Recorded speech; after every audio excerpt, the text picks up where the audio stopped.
చేసే ప్రతి పనిని ప్రజల ఆమోదంతో చేయాలనేది చంద్రబాబు గారి ఆలోచన.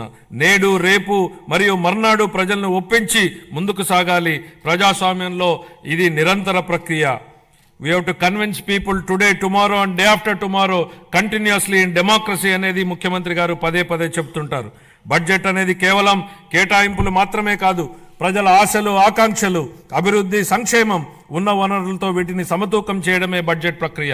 దీన్ని గత ప్రభుత్వం పూర్తిగా గాలికి వదిలేసింది. దీంతో ఆర్థిక వ్యవస్థ క్లిష్టతరంగా మారింది.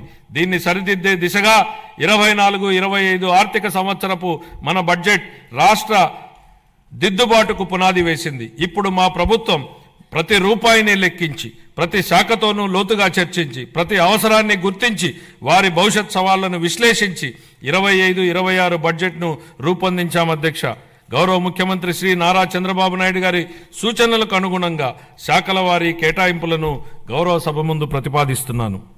వ్యవసాయం మరియు అనుబంధ రంగాలు. ప్రముఖ వ్యవసాయ శాస్త్రవేత్త డాక్టర్ ఎంఎస్ స్వామినాథన్ గారి మాటలు నాకు గుర్తుకొస్తున్నాయి. వ్యవసాయం గాడి తప్పితే మరేదీ సక్రమంగా సాగడానికి అవకాశం ఉండదు. మన రాష్ట్ర వ్యవసాయ రంగం 62% జనాభాకు ఆసరాగా ఉంటూ మన ఆర్థిక వ్యవస్థకు వెన్నెముకగా నిలుస్తోందన్నది వాస్తవం. వ్యవసాయ రంగం ఎంతో ప్రాముఖ్యతను కలిగి ఉన్నప్పటికీ ఈ రంగానికి సంబంధించి అనేక కీలక పథకాలను అమలు చేయడంలో గత ప్రభుత్వం పూర్తిగా విఫలమైంది.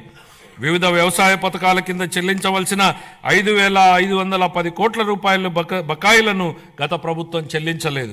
వీటిలో 693 కోట్ల రూపాయల బకాయిలను మా ప్రభుత్వం చెల్లించింది.